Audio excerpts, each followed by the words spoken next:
الرحمن الرحيم الصلاة والسلام عليك يا رسول الله وعلى آلك وصحابك يا حبيب الله اللهم صل على سيدنا صفينا حبيبنا مولانا محمد وبارك وسلم والصلاة والسلام عليك يا رسول الله صلى الله تعالى عليه وعليه وسلم ذکر خیر الانام کر لینا ذکر خیر الانام کر لینا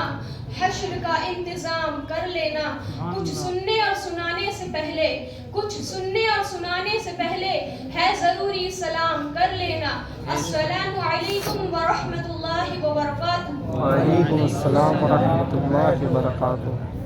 آج میں آپ حضرات کے سامنے پردے کی اہمیت کے بارے میں کچھ قرآن و حدیث کی روشنی میں گفتگو کروں گی اس شعر کے ساتھ نفرت کو محبت کے ہم جام پلا دیں گے نفرت کو محبت کے ہم جام پلا دیں گے دنیا کے اندھیروں میں شمع جلا دیں گے دنیا سے مٹائے اسلامی قوانین کو اغیار کی سازش کو ہم ناکام بنا دیں گے لکھیں گے ہم تاریخ نئی تہذیب حیا سے لکھیں گے ہم تاریخ نئی تہذیب حیا سے اور درس حیا ہم دنیا کو سکھا دیں گے محترم سامعین حضرات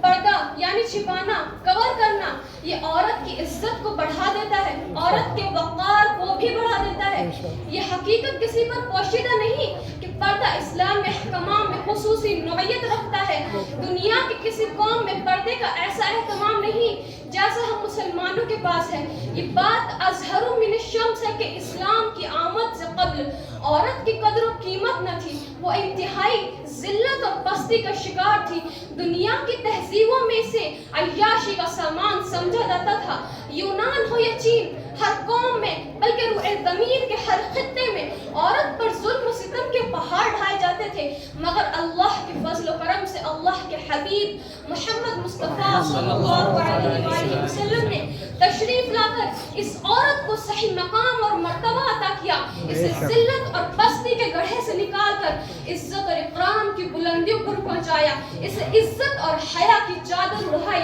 اسے چار دیواریوں سے نکال کر امن اور آمد کا سامان بخشا چنانچہ پیارے آقا محمد مصطفیٰ صلی اللہ علیہ وآلہ وسلم نے اس کو تمام حقوق عطا کیے اور ساتھ ہی ساتھ پردے کے زیور سے مالا مال کیا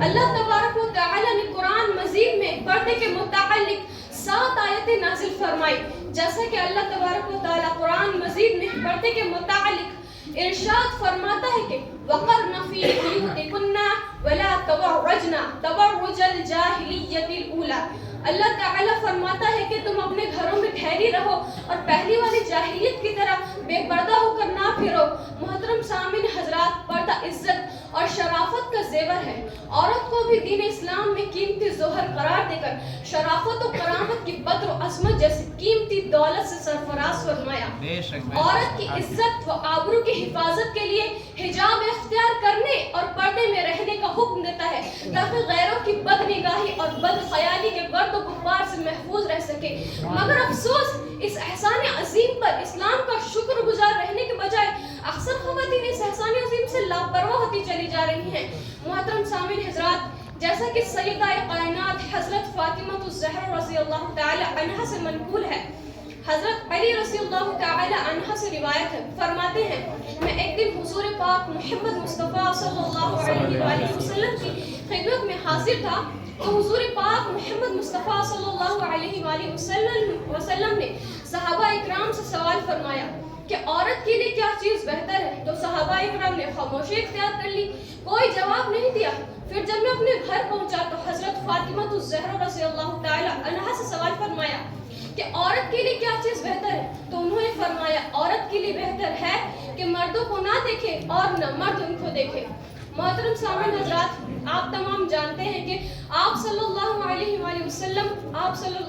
آپ تمام جانتے ہیں کہ حضرت فاطمہ الزہرا رضی اللہ تعالی عنہا آپ صلی اللہ علیہ وسلم کی چھوٹی صاحبزادی ہیں جو کہ آپ صلی اللہ علیہ وآلہ وسلم آپ سے بہت محبت کیا کرتے تھے اور ان کے پردے کا یہ عالم تھا کہ آپ کی کوئی مثال نہیں